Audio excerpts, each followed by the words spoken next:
زۆر سپاس ئەو کاتی ئێوەش باش لە ڕاستیدا وتارەکە وتارێکی زۆر ڕاشقاو بوو و ئەترافکردن بوو بەو شێوازی حکومڕانی لە هەرێمی کوردستان لە ماوەی 29 ساڵی ڕابردوو کە دەرەنجامەکەی بە ئێستا گەیشتووە کە دەرەنجامێکی شکست خواردووە و ئێستا هەرێمی کوردستان نەک خاوەنی ئابوووریەکی باش نییە بەڵکو کەوتۆتە ژێر قەرزێکی گەورە کە سەروی 27 میلیارد دۆلارە وەک سەرۆکی حکوومەتی هەرێمی کوردستان ئاماژە پێکردەوە جگەلەوەی کەوا لە بواری بڵێن کارکردنی کۆمپانیەکانی نەوت ئێستا هەرێمی کوردستان بە شێوک لە شێوەکاوەکو بارمتەی لێ هاتووە بەدەست کۆمپانیەکانی بواری نەوت کە ئەوان قەرار دەدەن کە نەوتی ئێمە چۆن دەردێنەوە چۆن سەرف دەکرێت و بۆیە پێم وایە ئەو زانیارێنەی کە ئەو لە وتارەکە خستیە ڕوو زانیاری نوێ نەبوون بە نسبەت خەڵک و ئۆپۆزیسیۆن و تەنانەت دۆستەکان دەستین دۆستە نێودەوڵەتیەکانیشمان کە لە ماوەی 12 ساڵی ڕابردوو بەردەوام ئەو مەترسیانیان خستۆتە ڕوو بەڵام ئەوەی کە گرنگ بوو ئیعترافکردن بوو و بەوە بووکەوە ئەگەر چی پارتیوێکێتی لە دوای 2007 ڕایگەاندکەوە نەوت دەکەنە چرای خۆشگوزەرانی بەڵام ئەم دوێنێ سەرۆکی حکوومەت ڕایگەاندکەوە سیاسەتی هەڵەی پشتبەستن بە نەوت هەرێمی کوردستانی گەیاندە ئێرەکەمە دانام بوو بە شکستی سیاسەتی بەڕێوەبردنی نەوت بە تایبەت کە ئەوەی پێی دەوترا ئابووری سەربەخۆی هەرێمی کوردستان و ئەوەی کە تێبینیەکی ترە ئێمە لە کاتێکدا هەرێمی کوردستان کەوتۆتە ژێر باری ئەو 27 میلیارد دۆلار قەرزە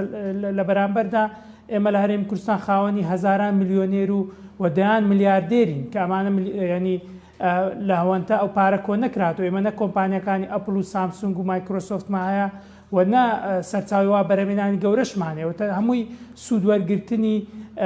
نایاسایی بۆ لە داهاتی هەرێمی کوردستان بە تایبەت لە بواری نەوت کە بەداخەوە ئەوەندەی چوە خزمەت کۆمەڵک کۆمپانیای باڵەدەستی حزبی نەچووە خزمەت خەڵکی کوردستان و ئەوەی کە پێم وایە لێرە دەبێت ئاماژەی پێ بکەین ئاعترافکردن هەنگاوی یەکەمە بۆ چارەسەری ئەگەر سەرۆکی حکوومەتی هەرێمی کوردستان ئەو ئاعترافانە ئەو خستنە ڕووی زانیاریانەی لە چوارچێوەی پرۆژەکی بەدیلی چاکسازی بێت ئەوە دەکرێت ئێمە سوودیە بێت ئەگەر نە تەنها خستنە ڕووی کۆمەڵێک زانیاری بێت کە لە دوێنێەوە خەڵکی هەرێمی کوردستانی زۆر پێ بریندار بووکە هەرێمی کوردستان بەدەیان ساڵی تریش ئەگەر بەو شێوازە حکومڕانی بڕۆین باجی ئەو هەڵە و کەم و کوڕیانەدات کە لە ماوەی ڕابردوو لە کابینێک لە دوایەکەکان دووچاری هەرێمی کوردستان کراوە. باشە کاک فەرمانانی سێ بۆ 4 ساڵ زیاترە باس لەوە دەکرێت کە 27 میلیارد دلار قەرزە لە هەرێمی کوردستان بۆ ماوەی نزیکەی 3 ساڵیش دەبێت حکوومەتی هەرێم دەڵێت لە بەشێک لە داهاتی نەوت قەرزی کۆمپانیەکانە دەمەوە ئەم قەرزە بۆ کەم ناکە و کارەکە ناشەفافی و ناڕاستی داتاکانە یان وەکارەکەوەیە ینی ئەم قەرزە بۆچی زیاد دەکات بۆچی خۆی مێنێتەوە لانی کە بکات چەند هەرێمی کوردستانیش ماگانە قەرز داداتەوە بە کۆمپانیەکان. بەڵێ ئەمە خۆی پرسیارە گەورەکە یعنی ئێستا بۆ نەتۆ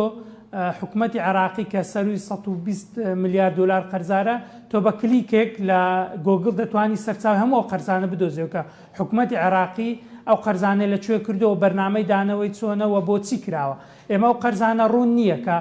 خۆ ئێمە لە دوای 2014 کە قەیرانی دارایی دروست بووە لە ماوەی 3 ساڵ تاوەکو 2010 کە ڕێکەوتن کرا لە 2009 لەگەڵ حکوومەتی عراقی لەو بینە حکوومەتی هەرێمی کوردستان بە حساب ئەو قەرزانەی کردووە کە ئەم ڕێژەیە ئێجگار زۆر یان ئەگەر ئێمە وەکو وڵاتیان بۆتە نوکتەیەکیش کە ئێمە نەوتمان بکڕی وایە لەوانەیە کەمتر دووچاری قەرز بوونە بۆیە سەرۆکی حکوومەت کە ئاماژەی بۆ کرد کە 27 میلیارد دلارە قەرزارین پێشتر بڵێن سەرۆکی پێشووی حکوومەت بەرپرسانی تر باسییان لە 23 میلیارد دلار دەکرد کە ئەم ڕێژەیە لە ماوەی 2 ساڵ لەبەرچی زیاد بووە بۆیە ئەگەر ئەو قەرزانە قەرزی ڕاستەقینەن و سەرچاوەکانیان دیارە پێویستە لە خشتەیەک بۆ هەموو وڵاتیان ڕوون بکرێت و کە ئێمە ئەو قەرزانە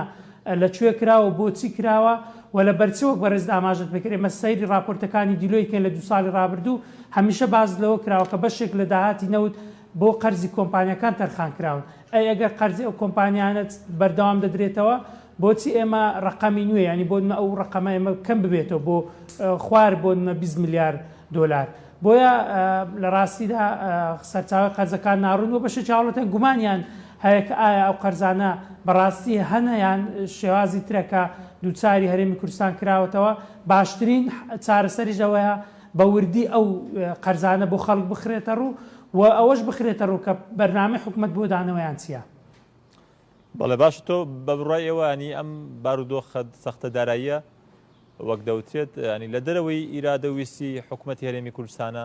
وەکو سەرۆکی حکوومەت باسی کرد لە دەرەوەی تواناوی ئیرادی ئێمەیە ینی حکوومەت هێرم نەیەتوانی زاڵ بەسەرم کێشە و قەیراندارایە پێش وەختە ئامادەکاری بۆ بکات سەرچاوی دیکەی داها دروست بکرێت.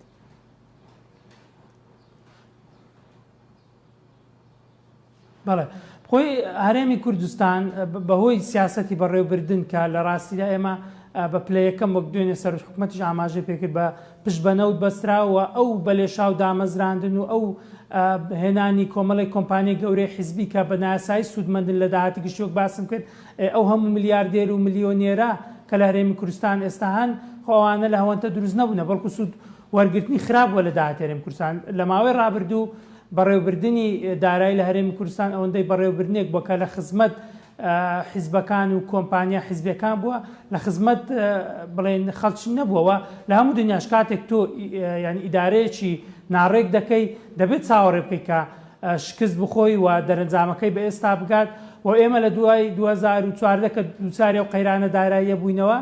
حکوومەت هەرێمی کوردستان لە 2016 کۆمەڵێک بەڵێنی چاکسازیدا بەڵام بەڵێنەکانی هیچ جێبەجێ نەکردووە هەموو ئەو بەڵێنانە لەسەر کاغەزمانەوە و ئێستا کەش ئەگەر ئەو بەڵێنانەی کە بۆ چاکسازی دراوە ئەوەندەی کە هەیە تاوەکەستە زیاتر لە قسەن ئێمە 9 مانگ بەسەر حکوومەتی هەرێمی کوردستان تێدەپەڕێت کابینی نوێم بەڵێنی کردداری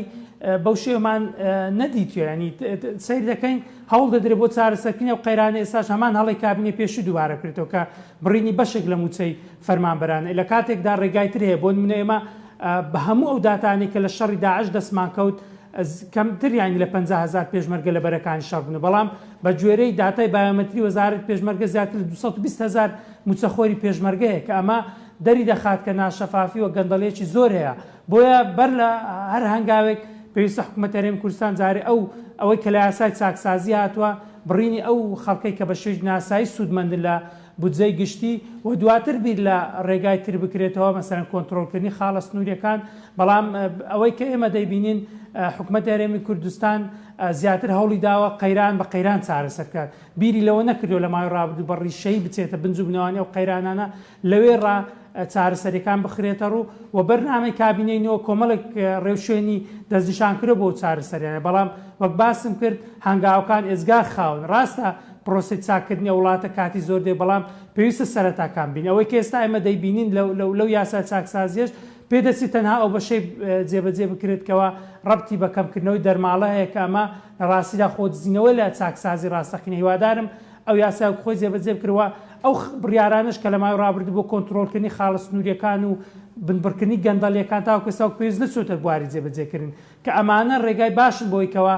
گەندەڵی لە هەرێمی کوردستان کەم بکرێتەوە سوود لە داهاتی ناوخۆی وەگرین و متمانە لە نێوان لایەنەکانی حکوومەت دروست بکرێت بۆی کە لە سەربەرنامەیەکی چاکسازی تۆکمە ڕێکەون ئێمە ئێستاش دەبینین لایەنەکان دژایەتی یەک دەکەن و تاوەکو ئێستا ڕوئایەکی مشتەرەکیان نیە بۆ بەڕێوەبردنی کابینی نوێی حکوومەتی هەرێمی کوردستان ئەوەندەی بیر لەوە دەکەن یەکتر بشکێن و یەکتر تۆمەتبار بکەن کە ئێمە بۆ ئەوەی کە چاکسازی سەر بکرێت پێویستمان بۆ ئەوەی کە کابینی نوێی بە یەک تیم کار بکات و حیزبەکان پشتیوانی بکەن بە حیزبەکان بە حیزبی دەسەڵات و حیزبەکانی تریش بەڵام ئەوەندە ئێستا هەست دەکەین کار بۆ پەرتکردنی هەرێمی کوردستان دەکرێت و دروستکردنی ناکۆچی ناوخۆی ئەوەندە هەوڵێک نیە بۆ یەکگرتنی لایەنەکان لەسەر بەرنامەیەکی چاکسازی و باشترکردنی دۆخی هەرێمی کوردستان واتە بەم پێ بێت ڕێکەوتن لەگەڵ بەغدا و ناردنی بەشە بودجەیان موچەی هەرێم لە بەغداوە بۆ هەرێمی کوردستان ویان بەرزبوونەوەی نرخی نەوت ینی چارەسەری ئەم دۆخەدارایی هەرێمی کوردستان ناکات.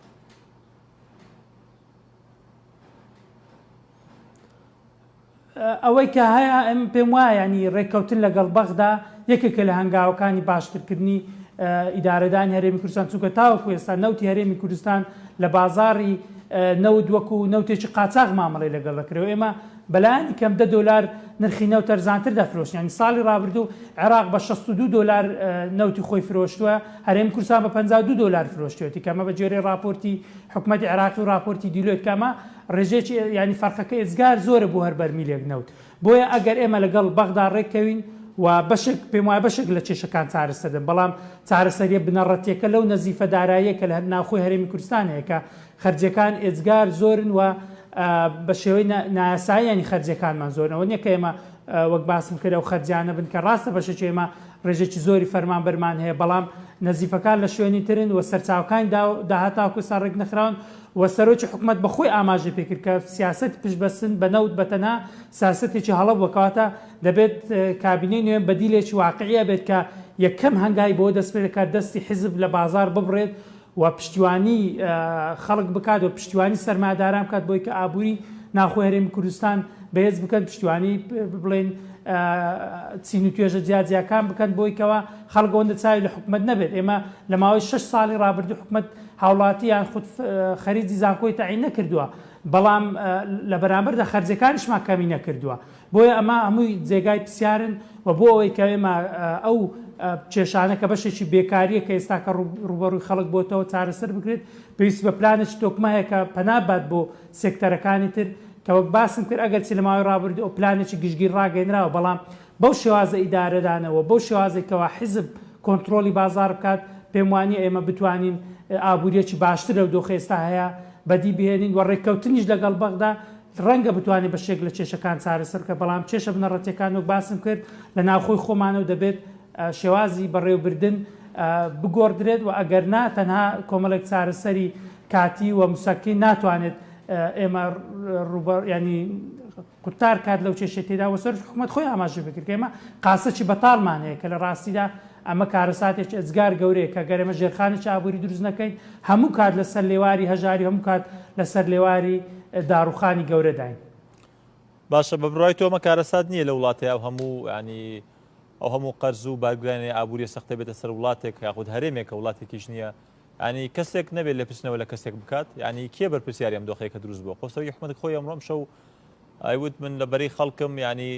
پێ وایە ینی شتێکی واقعیە خۆی دەرباسکە لەوەی کە لە ڕابردووە کراوە لە کاتێکدا خۆی ئیکێکە ینی خۆی ئەندامی مەکتەبی سیاسی حزبێکە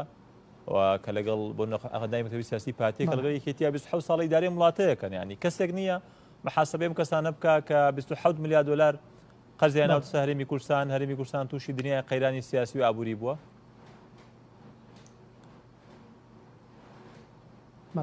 پێم وایە ئەوەی کەەوە لە ماوەی حکومڕانی هەرێمی کوردستان لە ماوەی 29 ساڵە ینی شتێکی بەدەست بووە پێویست بوو ئەم شەو بە سەرۆکی حکوومەتیشەوە بە ڕسمی داوای لێبوردن لە خەڵکی هەرێمی کوردستان بکەن کە ئێمە سەرڕای ئەو هەموو قوربانیە گەورەی کە لە سەردەمی بەعز داومانە بەڵام دۆخی هەرێمی کوردستان بە ئێستا گەیشتووە ئێمە پێش ئەوەی کەەوە ئەو ئابووری بەناو سەر بخۆی ڕابگەێنرێت حکوومەتی عێراقی زۆر بەڕێزەوە ماگانە 170 بۆ هەرێمی کوردستان دەنات کە زۆر بڕەکەی لەوەی زیاترە کە ئێستا کە ئێمە بە پێدانی 250,000 بەرمیل نەوت کە پشتی نەوەکانی داهاتووشە دانێ و نیوەی داهاتی هەرێمی کوردستانیشان دەدێنەوە بە کۆمەڵێک تەنازولاتی تریشەوە زۆر کەمتر لە وەردەگرین کە پێش 2013 بەڕێزەوە ئێمە وەرماندەگرت بەڵام پەلەپەلکردن و چاوچنۆکی بۆ ئەوەیکەوە بە شێوەی ناشەرعی خەڵکانێک سوودمەند لە نەوتی هەرێمی کوردستان و کۆمپانیەکانی خۆیان پێقەڵە بکەن هەرێمی کوردستانی بۆ دۆخەگەیان و ئێمە ئەگەر دامەزراوەی دادوەری سربەخۆمان هەبوایە و دامەزراوەی بۆ نمونە دیوانی چاودێری دارایی بەهێزمان هەبووە دەبوایە بێنە سەرخەت و لێکۆڵینەوە بکرێن کە ئێمە بە چه حەقێک ئەو بە تایبەت کابینەی هەشتەمی حکوومەت هەرێمی کوردستان کە بە پلەیەکەم بەرپرسە لەو هەموو قەرزە لە هەرێمی کوردستانەیە پێویست بوو لێپێچینەوەیان لەگەڵ بکرێت تاوەکو ئاستی ئەوەی کە دادگایش بکرێن چونکە لە ڕاستیدا ئەمە ئەوەندە نیە تۆ داهاتووی ئێمە و ئێمە ئێستاکە بەجێرە ئەو داتانە هەموو هاوڵاتی هەرێمی کوردستان نزیکی 5,000 دلار قەرزی ئەو چەند ساڵی ڕابردوو حکوومەتی هەرێمی کوردستانی بەردەکەوێت لە کاتێکدا ئێمە ئەوان بەڵێنیانداکەوە کۆمپانیەکە بکۆ دروستکەن کە هاوڵاتیان پشکدار بکەن لە داهاتینەوە بەڵام ئێستاکە نەگە ئێمە پشکدار نەبووین بەڵکو قەرزدار بووینەوە لەسەری بۆیە ئەگەر پێم وایە دامەزراوەی بەهێزی دادوەری و پەرلەمانێکی بەهێزیشمان هەبووە دەبواە لێپێچینەوە بکات بۆیکەوە بزانێت ئێمە لە هەرێمی کوردستان بۆچی بۆ دۆخە گەیشتن چونکە ئەگەرەوە چارەسەر نەکرێت و ینی خاڵێک دانەنرێت چاوەڕێ دەکرێت کێشەی ئێزگار گەورەتر ڕوبەڕووی هەرێمی کوردستان بێتەوە باسم کرد لە ڕوانگەی ئەوەی کەەوە ئێستا کۆمەڵێک کۆمپانی نەوت لە هەرێمی کوردستان کار دەکەن تقریبا ئێمەوەکو بارمتەی ئەوانمان لات ئەوان قەرار دەدەن کە چەند نەوت دەربێت چۆن دەربێت بفرۆشرێتە چێ ئێمە لەسەر خاک و زەوی خۆمان خاوەنی داهاتی خۆمان نین و خاوەنی ئەو سامانە نین کە خوای گەورە لە ژێر زەوی ئەو وڵاتە دایناو بۆی کەەوە خەڵکی وڵاتە لەبەری بەحەسێتەوە نەوەک دووچاری قەرز بێتەوە و بەو کولەمەرجیە ڕۆژانە ئێمە موچە بدرێت و خانشینان لە چەند ڕۆژی ڕابردوو بینیمان کە بەچە شێوازێکی سوکاتی پێکردن موچەیەکی سادان پێدەدرێت کە بەشی پێداویستی سەرچەکانیان ناکات. بەڵێ سپاس بۆ فەرمانڕەشاد.